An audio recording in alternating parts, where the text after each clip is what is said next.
New update पाने के लिए सब्सक्राइब, लाइक और शेयर कीजिए हमारे यूट्यूब चैनल को। कई भक्तात्मा जिन्होंने परिभाषा प्रभु की जो प्रथम बार देखी होगी वो सोच रहे होंगे कि इस महाराज जी ने जो श्लोक गीता जी के अपने अनुसार फिट हुए वो तो बता दिए और बाकी गीता जी नहीं दिखाया। अब लगातार तरतीब वाइज आपका शंका समाधान हो रहा है। अब आप पढ़ते जा रहे हैं, आपके सामने बिल्कुल शीशा आ जाएगा, दर्पण।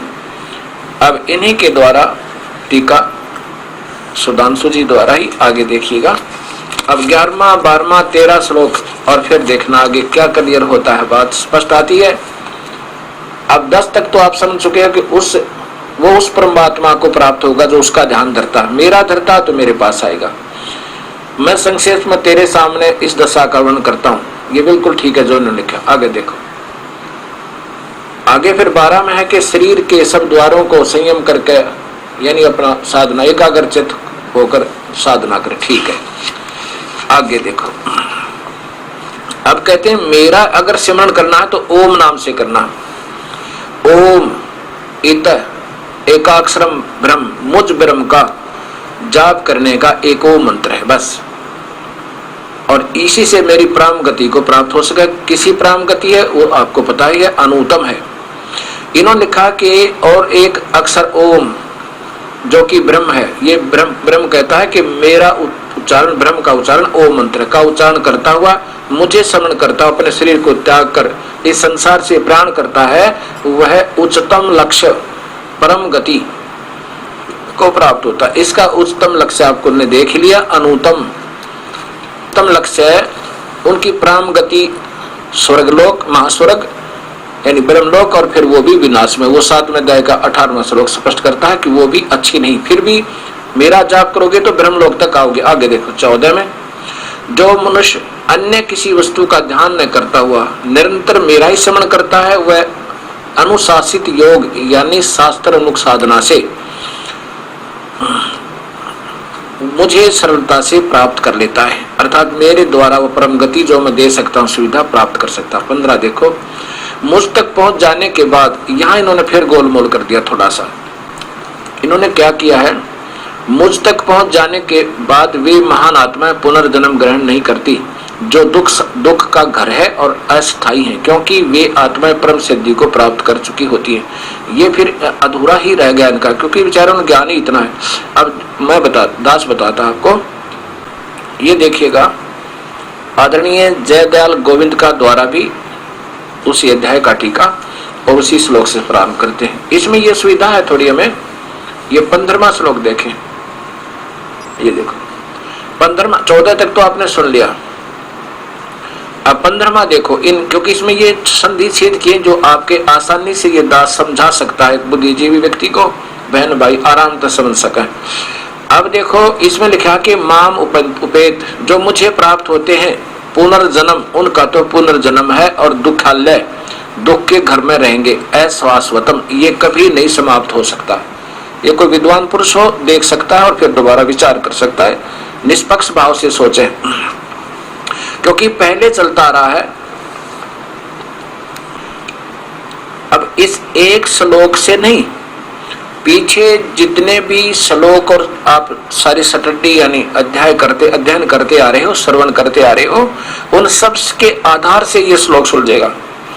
7वें अध्याय में कहा कि मुझे प्राप्त वो पुण्यात्मा फिर भी अनुत्तम गति में रहती है, क्योंकि वो जन्म मरण में है। क्योंकि स्वयं परमात्मा 4थे अध्याय का 5वां श्लोक आप देखिए, स्वयं कहते हैं कि मेरे और तेरे अर्जुन घने जन्म हो लिए और ये कभी समाप्त नहीं हो सकते, ये तो आगे भी होते रहेंगे।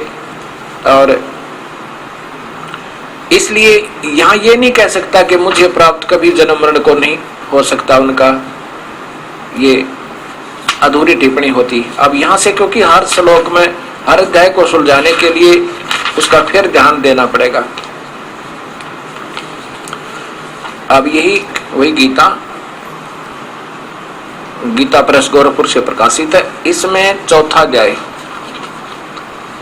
अध्याय नंबर 4, वही भगवान कह रहा कि अर्जुन मेरे और तेरे बहुत से जन्म हो चुके हैं, उन सबको तो नहीं जानता, मैं जानता हूं। तो फिर यहां भगवान नहीं कहते कि मुझे प्राप्त हो फिर जन्म नहीं होता, मुझे प्राप्त का। ये देखो ध्यान से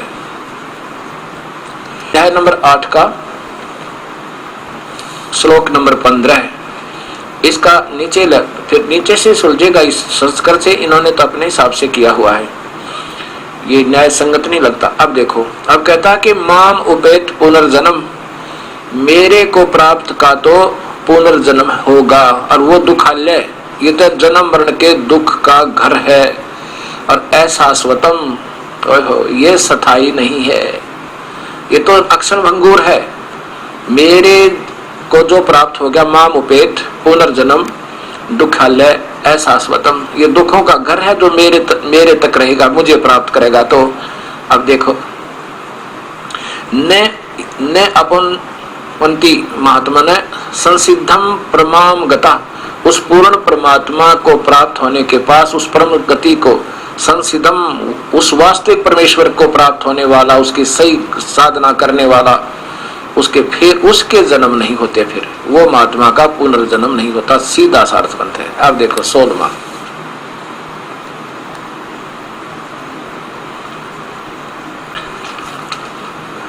ये मैंने अभी पहले भी आपको बताया था। अब इस 8वें अध्याय के साथ इसका फिर लिंक बना है। हे अर्जुन, ब्रह्मलोक पर्यंत ये सब लोग पुनर्वर्ती हैं, परंतु किंतु मुझको प्राप्त होकर पुनर्जन्म नहीं होता।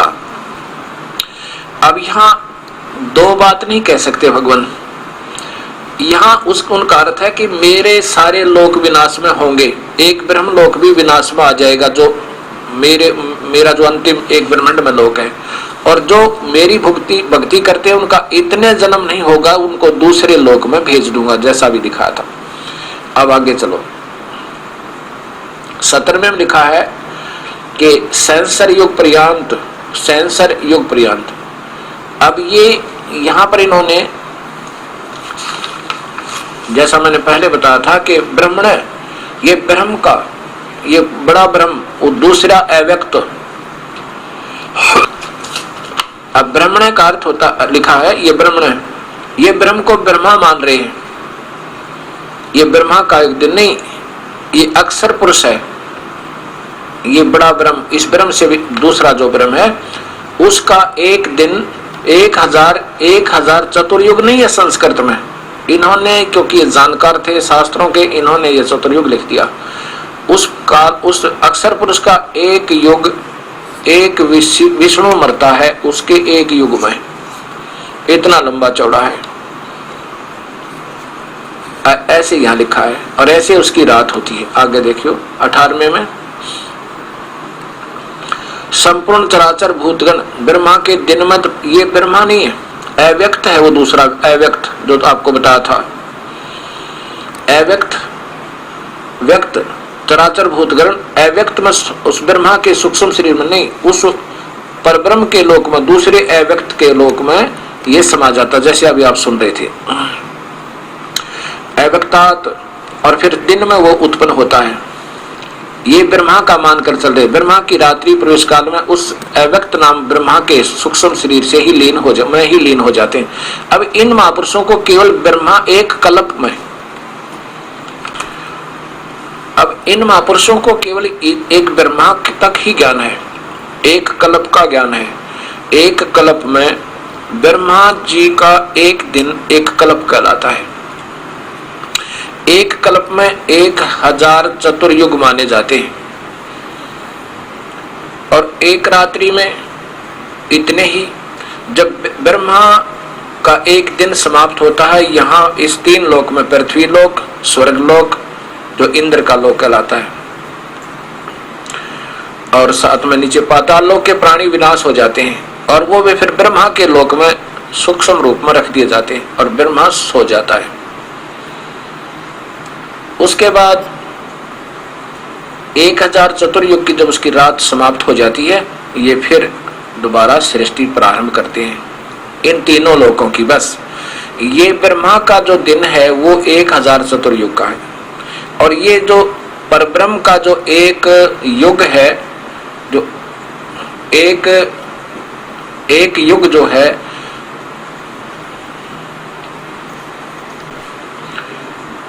परब्रह्म का एक दिन 1000 युग का होता, चतुर्युग नहीं है, 1000 युग का होता है। एक युग कितना बताया आपको कि 100 ब्रह्मा मरेंगे, एक ब्रह्मा मरेगा जब एक विष्णु मरेगा ना, 7 ब्रह्मा मरेंगे तब एक विष्णु का अंत होगा, 7 विष्णुओं का विनाश होगा तब एक शिव मरेगा। ये शिव इतने मृत्युंजय हैं। और जब एक शिव मरेगा तब एक युग होगा किसका? परब्रह्म का। ऐसे ऐसे 1000 युग का एक दिन होया उस परब्रह्म का। जब 1000 युग समाप्त होंगे उस ब्राह्मण के, उस बड़े भगवान के, यानी इस काल तक बड़े भगवान के, दूसरे व्यक्त के, इस काल से अगले अव्यक्त के, अक्षर पुरुष का, उसका एक दिन 1000 युग का है, नोट चतुर्युग। गीता कोई बच्चों का खिलौना नहीं है, बच्चों का लेख नहीं है, ये उस ब्रह्म के द्वारा, काल के द्वारा बोला गया बिल्कुल निर्णायक ज्ञान है।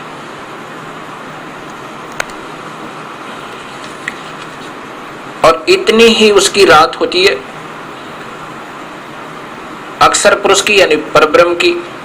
तो परब्रह्म की जब रात्रि समाप्त होती है, ये काल का फिर ढमढमा शुरू हो से 121 ब्रह्मांड का। और फिर ऐसे ही ये इन सब लोकों में ये ब्रह्मांड तो बने रहते हैं, लेकिन इनके जीव नष्ट हो जाते हैं। फिर इनके अंदर ऐसे ही ये पहले प्रकृति और ये काल आएगा, और फिर प्रकृति में ये सब प्राणी होंगे। फिर ये इनको नारे नारे कर्म आधार पर फिर जो दोबारा जन्म दिया जाएगा। ऐसे ये प्रारंभ होता है। फिर देखिएगा आदरणीय सुधांशु जी द्वारा वही टीका, ये 8वां अध्याय चल रहा है। इसलिए इनमें यहां लिखा है कि ब्रह्मलोक तक सभी विनाश में आ जाएंगे। आगे लिखा है कि इन्होंने ये 16वां, ये देखो इधर 16वें में लिखा है कि ब्रह्मा के लोक लिख दिया। ये ब्रह्म नहीं है, या ब्रह्मा लिखा जाता।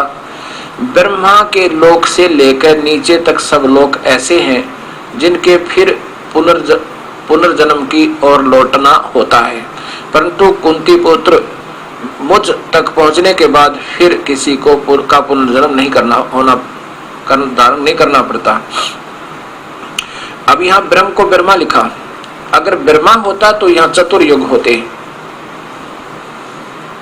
सेंसर युग है, सेंसर चतुर्युग नहीं लिखा, 1000 युग। इन्होंने सीधी संस्कृत ठीक कर दी, चतुर्युग नहीं लिखा, लेकिन लिख दिया ब्रह्मा का दिन। आगे फिर आगे स्पष्ट होगा, देखना। दिन के आने पर अव्यक्त से उस सब वस्तुएं प्रकट हो जाती हैं। किससे? वो अक्षर पुरुष भी अव्यक्त है, काल अव्यक्त बता दिया।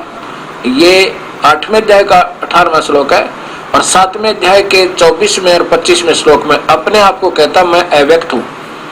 अब यहां बता रहा है कि इस अव्यक्त से, उस अक्षर पुरुष से के दिन आने पर फिर ये काल की सृष्टि फिर प्रकट हो जाती है, और रात्रि आने पर ऐसे ही फिर विनाश को ये काल के लोक होते रहते। ऐसे काल के भी पुनर्जन्म और काल के ब्रह्मलोक तक पहुंचे हुए के भी पुनर्जन्म। यहाँ देखो फिर है 19वां, हे पार्थ, यह बार बार उत्पन्न होने वाला अस्तित्वमान वस्तुओं का समूह बिल्कुल बेबस सा रात्रि के आगमन पर विलीन हो जाता है, और दिन के आगमन पर फिर अपने अस्तित्व में प्रकट होता है।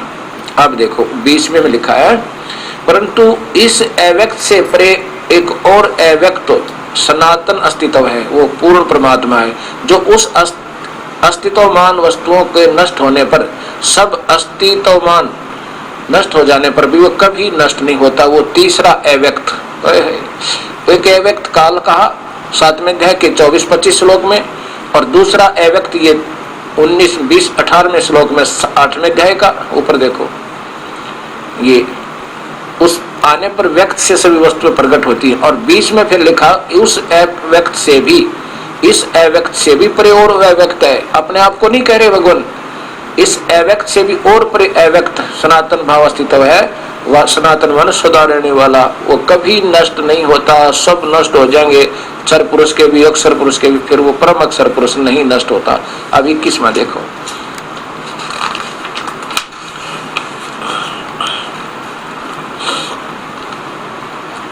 और फिर 21 में स्पष्ट कर दिया, वह अव्यक्त अनश्वर कहलाता है, वो वास्तव में अविनाशी परमात्मा, जो गीता जी के 15वें अध्याय के 16 और 17 में व्याख्या है, उसे सर्वोच्च सतिथि कहा गया है।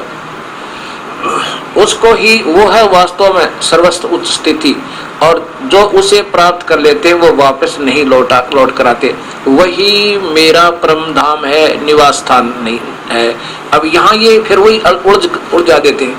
अब ये काल भी, अब यहाँ पर इनका काल भगवान क्या कह रहा है कि मैं भी उसी स्थान से आया हुआ हूँ, मेरा भी निज स्थान वही है, मेरा परम धाम भी वही है, मेरा परम धाम वही है, ये लिखना था, मेरा परम धाम वही है। तत् मम परम धाम तत्, मेरा परम धाम भी वही है, मैं वहीं से आया हूँ। अब यहाँ देखो स्पष्ट आ रहा है, ये यहाँ इन्होंने जितना ज्ञान है बेचारे इसको गोल गोल, क्योंकि वही कृष्ण पे लाके रोक देते हैं, श्री कृष्ण जी पे।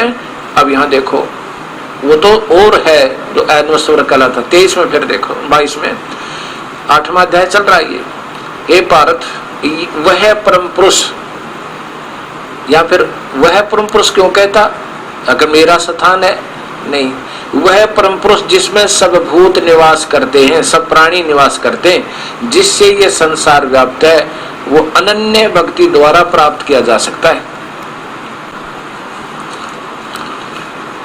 अब इसमें स्पष्ट है कि जो वो परमात्मा है ना, वह परम पुरुष जिसमें सब भूत निवास, सब प्राणी है, जिससे ये सारा संसार व्याप्त है, अनन्य भक्ति द्वारा प्राप्त किया जा सकता है। अनन्य का अर्थ है केवल एक परमात्मा की भक्ति, उत्सव की भक्ति करके पा सकते हो, अन्य भक्तियों से नहीं।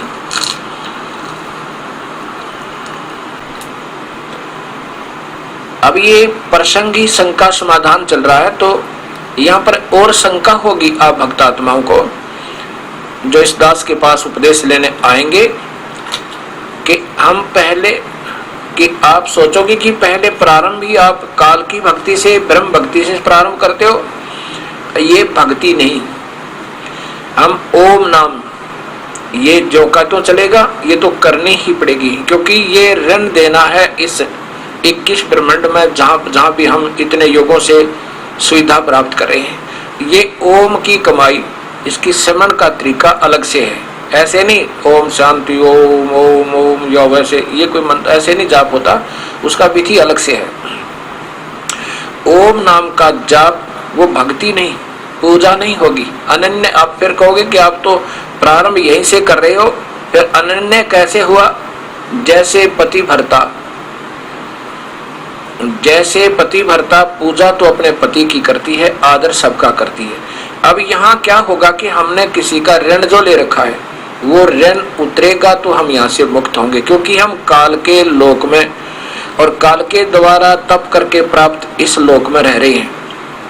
तो हमारे ऊपर इसका टैक्स है, हम हमारे से ये मजदूरी करवा रहा है और अपना स्वार्थ पूरा कर रहा है, और हमें यहाँ रोके हुए है जब तक हम इसका किराया ना दे देंगे। ओम नाम के जाप से प्रभु प्राप्ति नहीं है, यह प्रभु प्राप्ति की पूजा नहीं है, क्योंकि 11वें अध्याय के 47-48 श्लोक में और 53 और 54 श्लोक में स्पष्ट है कि ओम नाम के जापते मेरा किसी भी वेदों में वर्णित विधि से, किसी भी प्रकार के तप से, दान से, क्रिया से, यज्ञ से मुझे नहीं प्राप्त कर सकते, केवल सुविधाएं प्राप्त कर सकते हैं ब्रह्मलोक में, महाब्रह्मलोक में, ब्रह्मलोक में, ब्रह्मा के लोक में, या फिर यहाँ राजा और यहाँ सुख सुविधा जैसे कार कोठी ये ले सकते हैं। ओम नाम की कमाई थे, प्रभु नहीं मिल सकता। और जब हमने ये ज्ञान हो गया कि यहाँ की कोई वस्तु ना नहीं चाहिए हमें, ना हमने स्वर्ग चाहिए, ना इनका ब्रह्मलोक चाहिए, ना यहाँ राजा बनना, तो ओम नाम की कमाई करेंगे, अपना ऋण उतारने के लिए जाप करेंगे। ये पूजा नहीं है, ये हम उसका ऋण उतारने के लिए सिमरण करेंगे और प्रारंभ करेंगे यहीं से, क्योंकि ओम नाम की कमाई हमने इस काल को ही दे जानी है, हमने नहीं रखनी।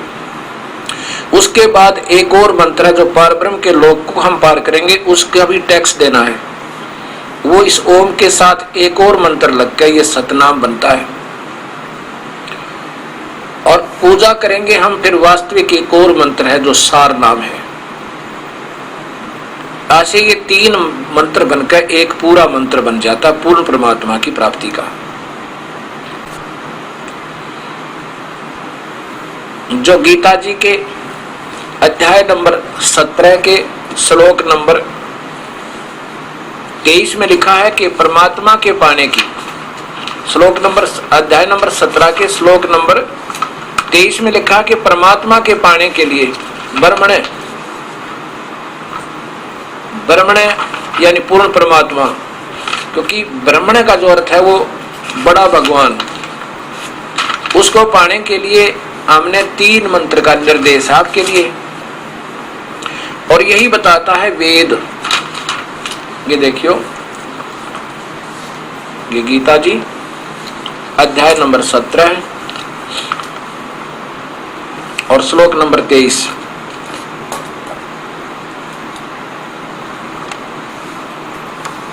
यहां देखिएगा 23 में लिखा है ओम तत्सत, 3 भगवान और उनके न्यारे न्यारे मंत्र। ये ओम मंत्र तो सीधा लिखा, ये तो जाप करना ही करना है इसका। और ये तत् है परब्रह्म का और सत है पूर्ण ब्रह्म का। इति निर्देश है ब्रह्मणे त्रिविध समृत है, उस पूर्ण परमात्मा के सिमरण का ये 3 मंत्र का जाप का निर्देश है। निर्देश माने सख्त आदेश, निर्देश के अंदर आदेश भी और साथ में दृढ़ता भी, दोनों बताते हैं। और ब्राह्मण यानी भक्त आत्मा पहले ऐसे ही किया करती थी, पूरा सृष्टि के प्रारंभ में ऐसे ही वेदों 3 वेदा, उन्हीं वेदों के अनुसार करते थे। अब देखना, अब ये आपको बताना चाहता था मैं, इस प्रकार 3 मंत्र का जाप करना है। ओम तत्सत, ओम तत्सत ये नहीं, ये तत् और सत सांकेतिक है, ये इशारा उन अन्य मंत्रों का, वो ये दास देगा आपको। ऐसे फिर क्या होगा कि ओम नाम की कमाई तो हम इस ब्रह्म तक छोड़ देंगे, इसको दे देंगे, ही हमें मुक्त कर देगा, सारे कर्म हमारे कैंसिल हो जाएंगे उस परमात्मा के आदेश तक, इसका ऋण मुक्त हो जाएगा तो हम मुक्त हुए। और जो दूसरा मंत्र होगा वो परब्रह्म का टैक्स भरना हमने, उसको दे देंगे, अक्सर पुरुष के लोक से पार हो जाएंगे। और फिर तीसरा जो मंत्र है उस कमाई से हम वहां सथा स्थान पाओगे। अब देखो यही गीता जी, क्योंकि ये छोटी पुस्तक है, उठाने में सुविधा है, इसलिए मैं दिखा रहा हूं। जिसमें कोई इसमें है तो दूसरे को भी दिखा देता हूं। अब देखियो, ये अध्याय नंबर 18 है और श्लोक नंबर 62 देखो, ये इसी में क्या लिखा है,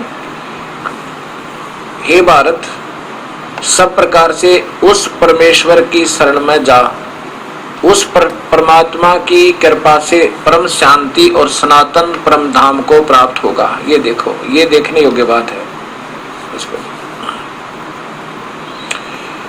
उस परमात्मा की कृपा से परम शांति को, काल तक रहेगा तो कोई शांति नहीं है जीव को, लड़ना झगड़ना पड़ता ही रहेगा, राग द्वेष रहेगा। शांति को प्राप्त, शांति को और सनातन परम धाम को।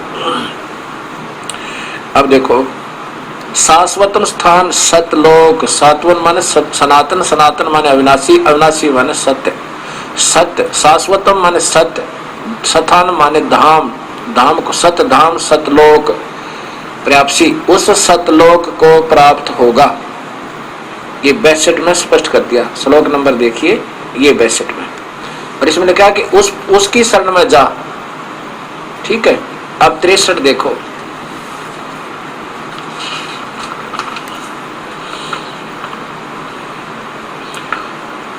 इस प्रकार ये गोपनीय से भी अति गोपनीय ज्ञान मैंने तुझे कह दिया।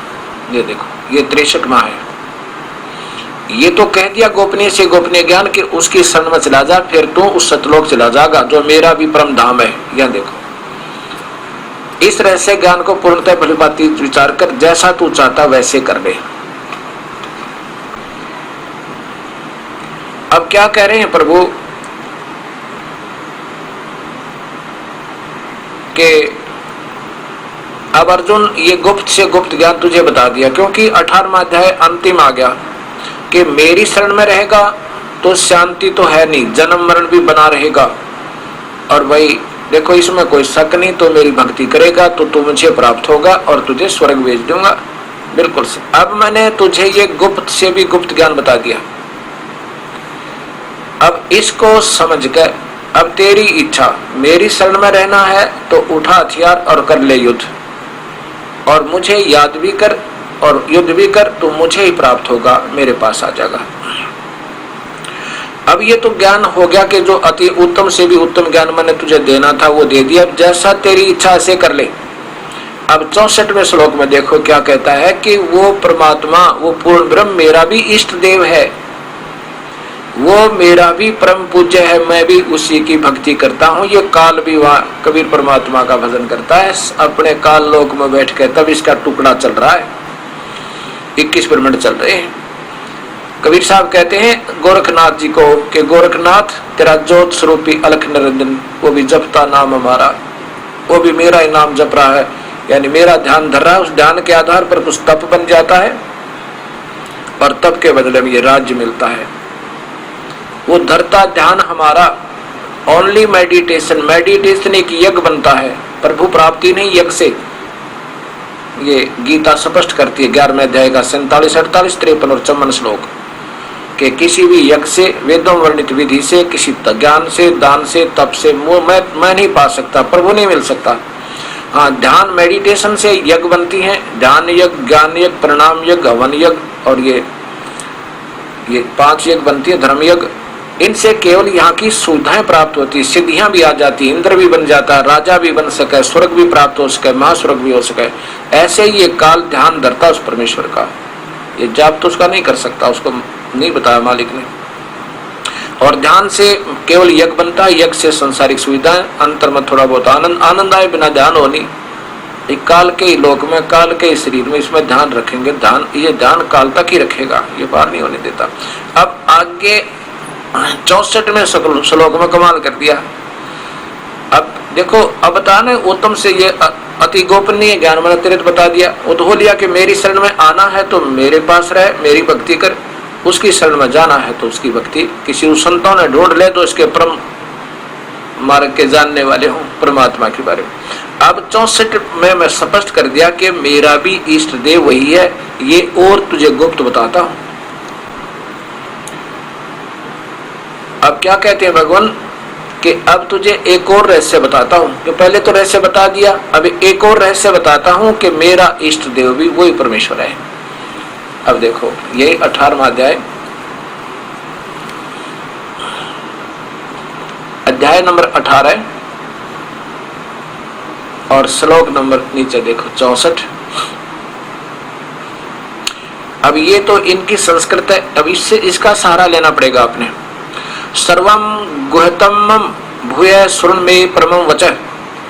अब और जमा सर्व गुह्यतम, यानी और सबसे भी गुप्त, और फिर बता दूं, और सुन ले मेरे वचन, ये श्रेष्ठ वचन, यानी पहले तो गुप्त बता दिया पर उससे भी श्रेष्ठ और गुप्त वचन बताता हूं, सुन ले मेरी वचन। इष्ट असी में दृढ़म इति तत् वक्ष्यामि ते हितम। तत् माने वह पूर्ण परमात्मा ही, ततः वही पूर्ण परमात्मा ही, में माने मेरा, इष्ट माने पूज्य देव, असी माने है।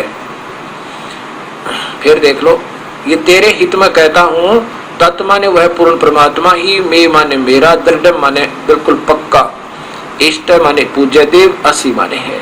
ओए होए, यह वो पूर्ण परमात्मा ही भी मेरा पुष्ट देव, इष्ट देव है। इन्होंने अपने हिसाब से कर दिया, ये नहीं ठीक जच रहा, नहीं तो ऐसा नहीं कहते हुए। गोपनीय से अति गोपनीय मेरे परम रहस्य वचन को फिर सुन। वो तो पहले बता दिया जो बताना था, अब ये और बताया कि वो इष्ट, कि तू मेरा प्रिय है, मेरी इष्ट को प्रिय बता दिया। इष्ट देव है तू, वो मेरा इष्ट देव है। इससे यह परम हित वचन तुझसे कहूंगा। अब 64 में स्पष्ट आ गया। अब कहा ना 62 में मैं कहा कि उस एक की शरण में चला जा। अब यहां इन्होंने फिर नादानी कर दी। क्या लिखा है 65 में?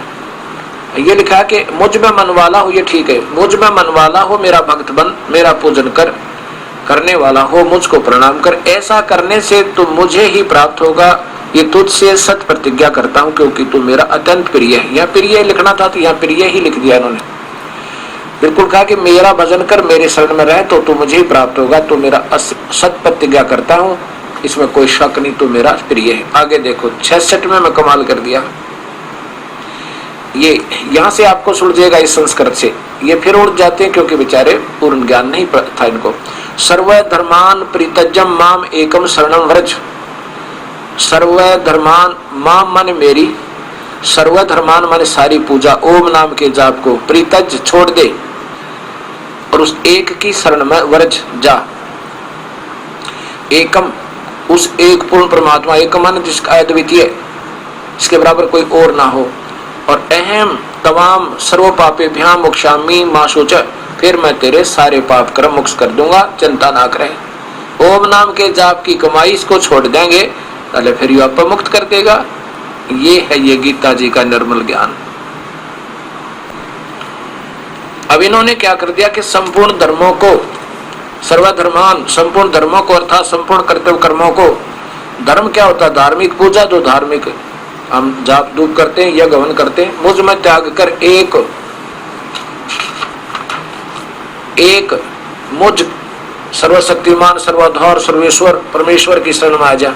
बता, ये कोई तुक बिना दोबारा ये कहना अहम मैं तुझे सर्व पापों से मुक्त कर दूंगा, शोक मत कर। आइए फिर देखो आचार्य सुधांशु जी द्वारा वही श्रीमद् भगवत गीता 18वां अध्याय, यहां देखिएगा, ये 62वां श्लोक है 18वें अध्याय का। हे भारत वंशोदय अर्जुन, तू सर्व भाव से उस ईश्वर की शरण में चला जा, उसकी कृपा से तू परम शांति, संसार से सर्वोपृत को और अविनाशी परम पद को प्राप्त होगा। परम पद अविनाश, शाश्वतम स्थान लिखा है, शाश्वतम स्थानम यानी सतलोक को प्राप्त होगा।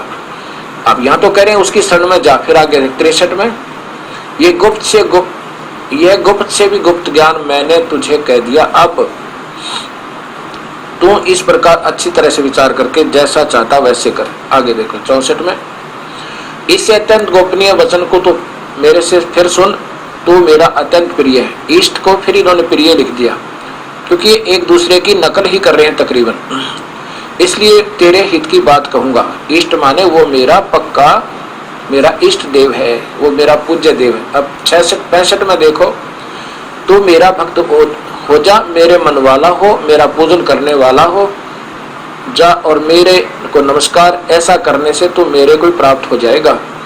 यह मैं तेरे सामने सत्य प्रतिज्ञा करता हूँ, क्योंकि तू मेरा अत्यंत प्रिय है। या तो सीधा प्रिय लिखा इन्होंने, वहां इष्ट लिखा है। अब 66 में स्पष्ट हो गया, ये सभी ऐसे ही गोल कर जाते हैं अनजानपने में। अब कहा कि संपूर्ण, ये सीधा लिखा ऊपर कि सर्व धर्मान प्रीताज माम, मेरे सभी पूजाओं को मेरे में तज छोड़ दे, एकम शरणम व्रज, उस एक की शरण में जा, फिर मैं तुझे सब पापों से मुक्त कर दूंगा। इसका अर्थ तो ये बना है, संपूर्ण धर्मों का आश्रय छोड़कर तू केवल मेरी शरण में आ जा, मैं तुझे संपूर्ण पापों से मुक्त कर दूंगा, चिंता मत कर। पहले कोई धर्म था ही नहीं, अगर ऐसे इन धर्मों का हिसाब लगाए नहीं, यानी धार्मिक पूजा जो तू कर रहा है ना ओम नाम की, वो मेरे में छोड़ दे और उस भगवान के पास चला जा, फिर तेरी सारी मुक्ति हो जाएगी, चिंता ना कर। अध्याय नंबर, गीता जी के अध्याय नंबर 14 से प्रारंभ होता है कि तीसरे और चौथे और 5वें श्लोक का भावार्थ बनता है कि अर्जुन, जितने भी इन 21 ब्रह्मांड में प्राणी उत्पन्न हुए हैं, उनका मैं तो पिता हूं और प्रकृति यानी दुर्गा इन सबकी माता है। और हमारे संयोग से ही ये उत्पन्न हुए हैं। मैं पिता हूं, ये माँ है सबके को उत्पन्न करने वाली। और इस प्रकृति से उत्पन्न तीनों गुण, रजगुण ब्रह्मा, सतगुण विष्णु, तमगुण शिव जी, ये इस जीवात्मा को फंसा कर रखते हैं, ये कर्मों में बांध कर रखते हैं, ये इनको पार नहीं होने देते। फिर आगे बताया है कि इन्हीं गुणों की उपासना करने वाले नादान व्यक्ति जो रजगुण की उपासना करते हैं ब्रह्मा की, वो तो संसारिक सुख की तलाश करते हैं, और जो तमोगुण शिव की पूजा करते हैं वो तो सीधे ही नरकाधारी आहारी हैं। ऐसा 14वें अध्याय में लिखा है। और जो सात्विक यानी विष्णु जी की पूजा करते हैं वो इन दोनों से कुछ अच्छी है, यानी सतगुण की जो पूजा करते हैं उनका, लेकिन वो भी अक्षणिक सुख है। अब फिर देखिए अध्याय नंबर 14 गीता जी का और श्लोक नंबर 3, 4, 5, ये 3, 4, 5 देखिए। श्लोक नंबर 14, अध्याय नंबर 14 और श्लोक नंबर 3। हे अर्जुन, मेरी महत ब्रह्ममूल प्रकृति भूतों की योनि गर्भाधान स्थान है। मैं उस योनि में चेतन समुदाय गर्भ को स्थापन करता हूं। उस जड़ चेतन से संयोग से सब भूतों की उत्पत्ति होती है। ये 5 चौथा है। हे अर्जुन, नाना प्रकार की सब योनियों में जितने मूल मूर्तियां अर्थात शरीरधारी प्राणी उत्पन्न होते हैं, प्रकृति तो उन सब की गर्भ धारण करने वाली माता है। मैं बीज स्थापन करने वाला पिता हूं। ये काल कह रहा है। अब 5वां देखो नीचे। हे महाबाहो अर्जुन, हे अर्जुन, सतगुण रजगुण और तमगुण, सतगुण विष्णु, रजगुण ब्रह्मा, तमगुण शिव जी, ये प्रकृति से उत्पन्न तीनों गुण अविनाशी जीवात्मा को शरीर में बांधते हैं। अब ये गीता जी में गुणों का फिर जिक्र चला है। और 3 गुण कौन है? रजगुण ब्रह्मा, सतगुण विष्णु, तमगुण शिव जी। अब यहाँ फिर ये प्रमाण दिखाना जरूरी होगा, नहीं तो ये नादान कोई भी आपको बहका देगा, आप अनजान हो सभी कि कौन कहता है तीनों गुण ब्रह्मा विष्णु महेश हैं। और क्योंकि शास्त्र तो किसी को ज्ञान नहीं, ना कोई उठाकर देखा, किसी ने संतों ने भी नहीं देखा होता तो ये उआबाई नहीं कहते। तो इसलिए ये बार बार दिखाना बहुत जरूरी हो गया इस दास के लिए। अब ये कौन कहेंगे कि कौन कहता प्रकृति शेरा वाली दुर्गा है? ये श्रीमद् भगवत गीता प्रेस गोरखपुर से प्रकाशित, और इनका जो लेखक है, इसका टीकाकार है ये श्री संपादक श्री हनुमान प्रसाद पोदार, चिमन लाल गोस्वामी। इसमें देखो, पहले तो ये दिखाऊंगा कि ये प्रकृति है जो शेरा वाली है। 3रा स्कंद है इस पुस्तक के, और प्रश्न नंबर देखिए 115 पर, और ये 14 पर देखिए। अब 14 पर, 114 पर, ये 114 प्रश्न है। इसमें नीचे देखिएगा, ये दिखाऊंगा थोड़ा अंश। ये आदि माया महाशक्ति एवं परम पुरुष के साथ रहकर कार्य संपादन करने वाली प्रकृति है। ब्रह्म के साथ उनका अभेद संबंध है। ये प्रकृति है और काल के साथ इसका अभेद संबंध, ये पति पत्नी रूप में। अब 123 पृष्ठ पर यही 3रा स्कंद, अब फिर देखिएगा ये 3रा स्कंद 123 पृष्ठ पे, यहां देखिएगा। विष्णु जी कहते हैं,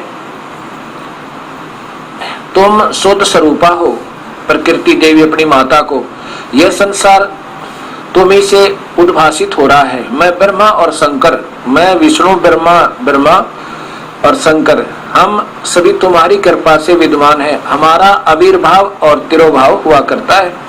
हम तो जन्म मरण में हैं, केवल तू ही नित्य हो, जगत जननी हो, तुम ही नित्य हो, जगत जननी हो, प्रकृति और सनातनी देवी हो। ये देखो प्रकृति। आगे देखो इसी 123 पे भगवान शंकर बोले, देवी यदि महाभाग विष्णु तुम्ही से प्रकट हुए हैं तो उनके बाद उत्पन्न होने वाले ब्रह्मा भी तुम्हारे ही बालक हुए। फिर मैं तमोगुणी लीला करने वाला शंकर क्या तुम्हारी संतान नहीं हुआ कि ब्रह्मा विष्णु महेश भी आपसे आपके बच्चे, और मैं तमोगुण शंकर तमोगुणी क्या आपकी संतान नहीं हुआ? अर्थात मुझे भी उत्पन्न करने वाली तुम ही हो।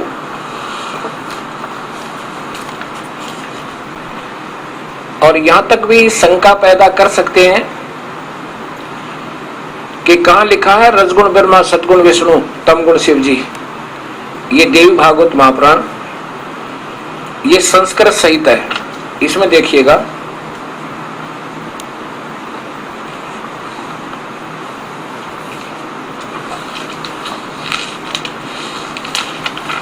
ये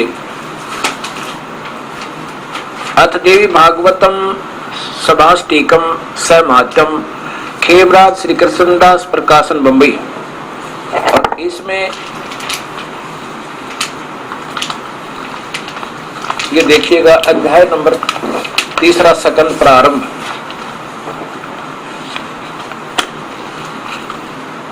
अथ श्रीमद् भगवत गीते भगवते भाषाटिक युक्ते 3 सकन प्रारंभते। अब ये देखो इसमें लिखा है, सब लोकों के सृजन की इच्छा करने वाले हरि विष्णु ब्रह्मा और शिव, यह सब तुम्हारे चरणाविंद की भक्ति और प्रीति को प्राप्त होकर कर सकते हैं। हे मात शंकर जी कह रहे हैं, यदि हमारे ऊपर सदा आप दयायुक्त हो तो तमोगुण में किस मुझ तो हमको तमोगुण में यानी मेरे को शिव को किस प्रकार प्रदान किया? ब्रह्मा रजोगुण और सतोगुण हरि हरि सतोगुण। अब ये संस्कृत भी देख सकते हैं आप। ये 7वां श्लोक है, ये 8वां है, ये 7वें से प्रारंभ है। ये देखिएगा, ये यहाँ पर ये है, ये देखो ये 7वां 8वां प्रारंभ है।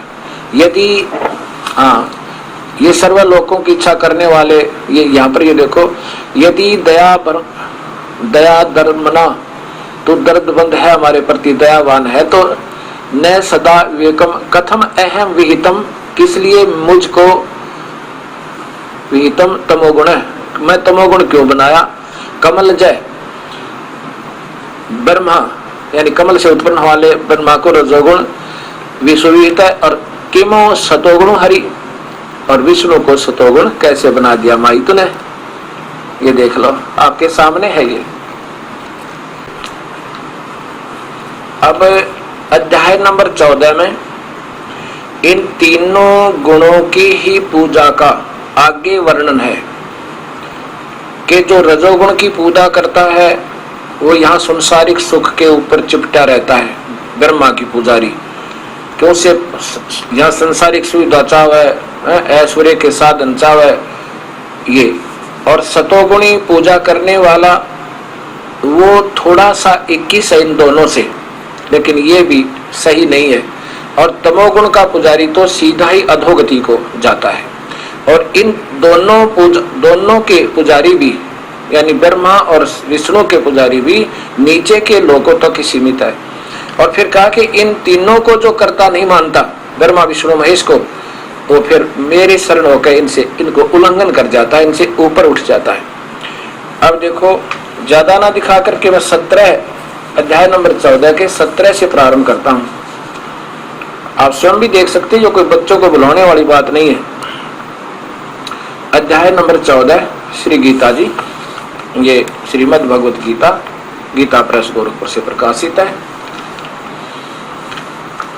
यहां से देखें, सत्वगुण ज्ञान से सतोगुण से ज्ञान उत्पन्न होता है, और रजोगुण से निसंदेह लोभ, और तमोगुण से प्रमाद मोह उत्पन्न होता है, अज्ञान भी।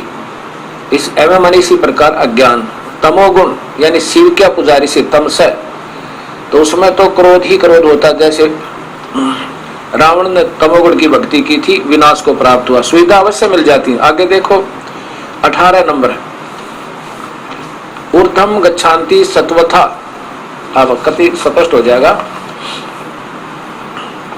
सत्व गुण में स्थित पुरुष अर्थात विष्णु का उपासक स्वर्ग आदि उच्च लोकों को, उच्च नहीं ऊर्ध्व, ऊर्ध्व माने नीचे के, हाँ ऊर्ध्व ऊपर के,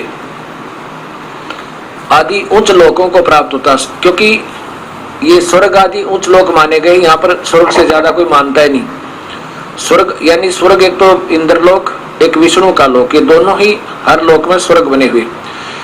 स्वर्ग आदि उच्च लोकों को जाते हैं। रजोगुण सत्य राजस यानी इसका ब्रह्मा का उपासक अर्थात राजस पुरुष के जो पूजा करेगा उसमें वही गुण आ जाएंगे।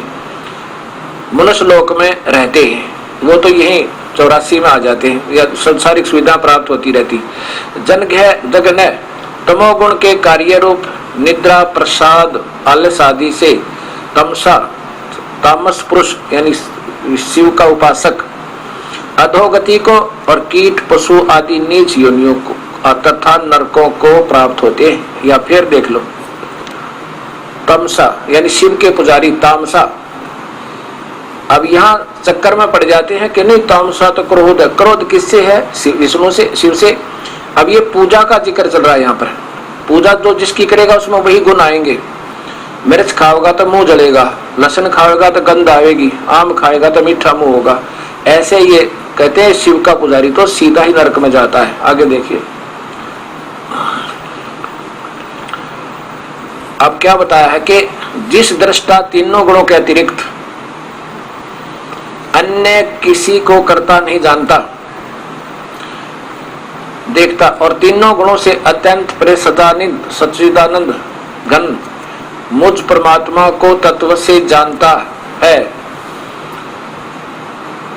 वह मेरे स्वरूप को प्राप्त होता है। अब क्या होता है कि जो इन तीनों गुणों के अतिरिक्त प्राप्त होता है। अब यहाँ क्या समस्या है? ये इतना निर्मल ज्ञान है। अब इसमें क्या लिखा है कि जो केवल इन तीनों गुणों तक ही भगवान मानता है और ये भी मानता है कि कोई और परमात्मा है, तो वो आगे बताया है 20वें श्लोक में कि वह शरीर के उत्पत्ति कारण इन तीनों गुणों को उल्लंघन करके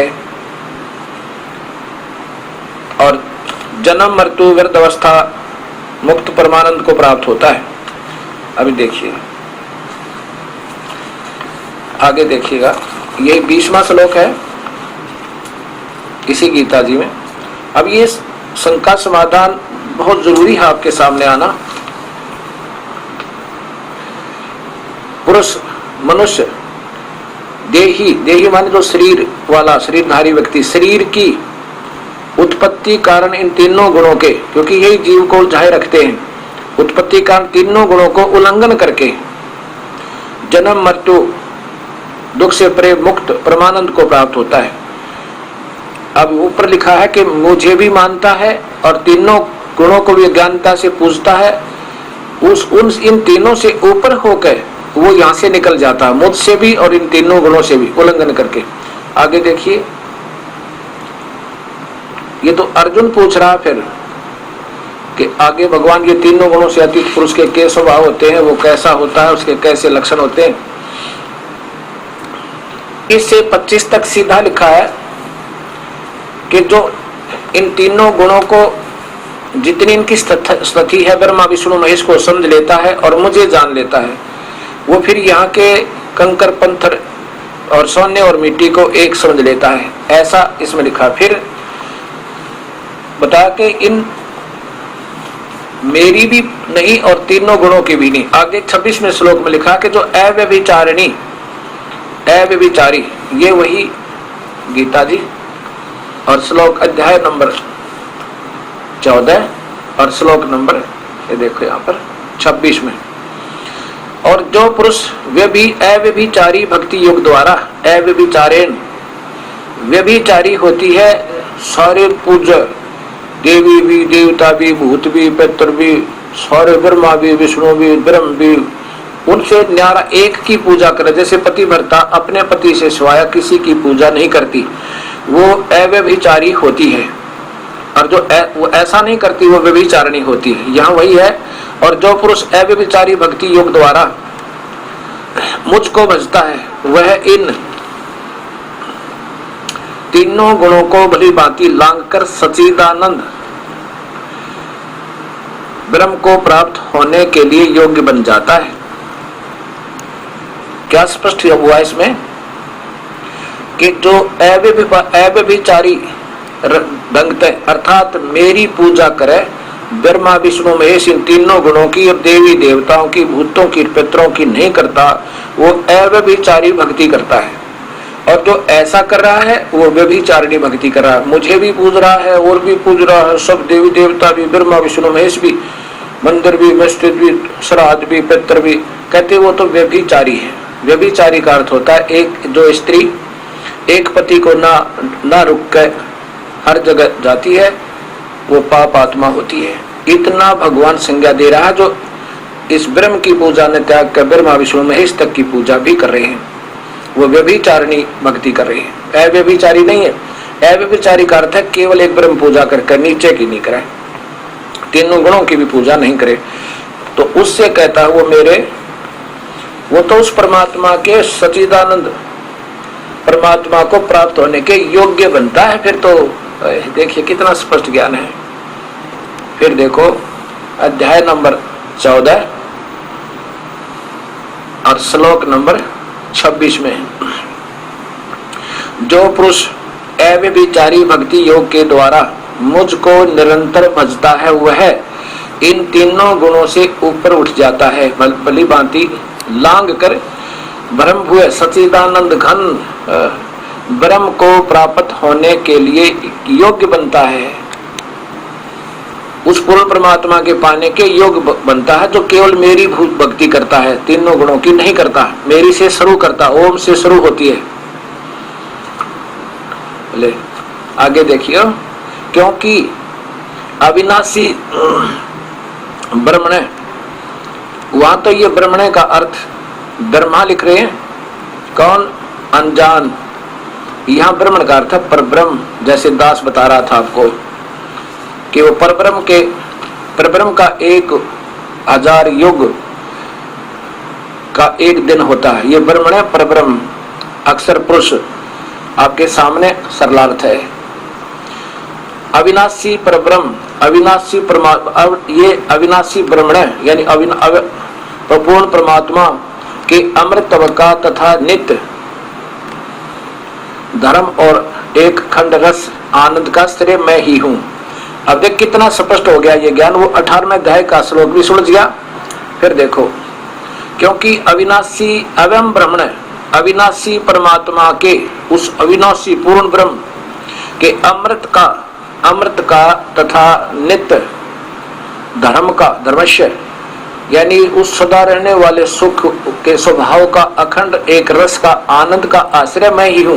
अर्थात ब्रह्म ही उसकी पूजा, उस ब्रह्म की पूजा करके ही उसको पा सकते हैं। पूजा नहीं, ब्रह्म का ओम नाम जाप करके। इस पवित्र गीता जी के ज्ञान को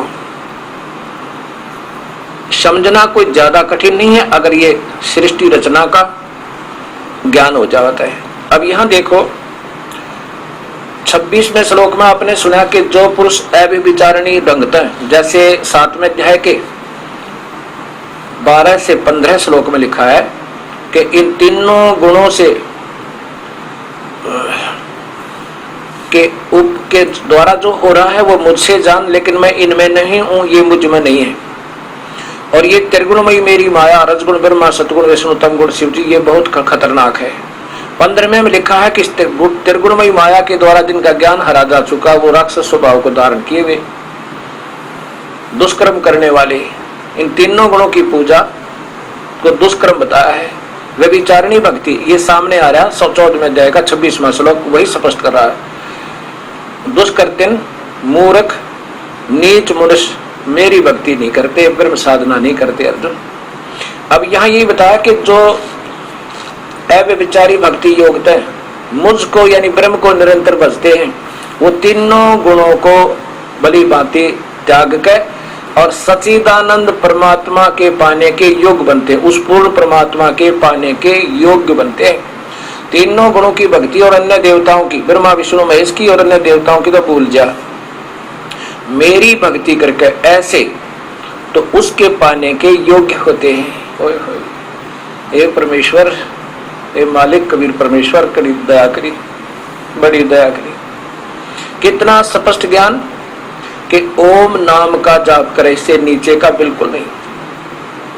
ओम नमः शिवाय या भागवते वासुदेव नमः, ओम नमः, ये तो व्यर्थ बताए मालिक ने, क्योंकि गीता में कहीं प्रमाण नहीं है और ना ही वेदों में। अब ये कहा कि मेरी भक्ति जो करता है तो उस परमात्मा के पाने के योग्य होता है, क्योंकि अविनाशी ब्रह्मण्य माने पूर्ण परमात्मा के अमृत का तथा नित्य धर्मस्य यानी सदा रहने वाले स्वभाव यानी सतलोक में सथाई अमृतों का अखंड रस का आनंद का आश्रय मैं ही हूँ। उस परमात्मा को, पूर्ण परमात्मा को पाने परमात्मा के अविनाशी अमृतों को पाने के उस अस्थायी सुख अमृत का, उस परमात्मा को पाने रूपी अमृत का यानी वहां स्थायी रहने के लिए मैं उसका आश्रय हूँ, प्रतिष्ठा, अहम। मैं उस आनंद को पाने के लिए मैं उसका एक प्रतिष्ठा माने सहयोगी हूँ। अब जैसे ओम नाम का जाप करें तो ओम नाम की कमाई हम ब्रह्म तक छोड़ देंगे और फिर ये सहयोगी हो गया हमारा, क्योंकि इसका ऋण मुक्त हो गया, उसका आश्रय मैं ही हूं।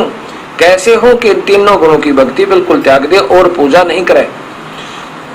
अब फिर देख लो, ये इतना निर्मल ज्ञान है, बहुत थोड़ा समय लगेगा पर हृदय में समा होगा। गीता गलत नहीं, गीता जैसा शास्त्र इस पृथ्वी पर नहीं है। कबीर सागर ने गरीबदास जी की वाणी, गुरु नानक देव जी की वाणी ने छोड़कर, या नीचे देखो 26वां, ये 26वां श्लोक देखे,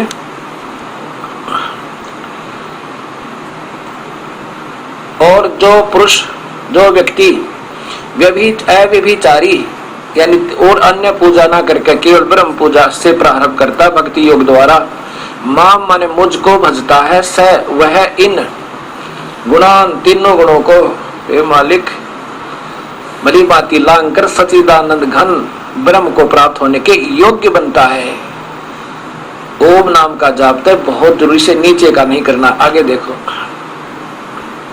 क्योंकि अविनाशी, अब ये यहाँ देखो, अवश्य ब्रह्मण्य अविनाशी परमात्मा पूर्ण ब्रह्म को और अमृत से अमृत का तथा नित्य शाश्वत से धर्म यानी सदा रहने वाले एक अखंड रस को यानी फिर कभी नहीं मरे, सदा सुखी रहे, उस आनंद को पाने का मैं सुख से मन आनंद का प्रतिष्ठा अहम, मैं उसका आश्रय हूँ, अर्थात मैं उसकी पहली कड़ी हूँ, मैं उसमें सहयोगी हूँ उस परमात्मा के पाने में।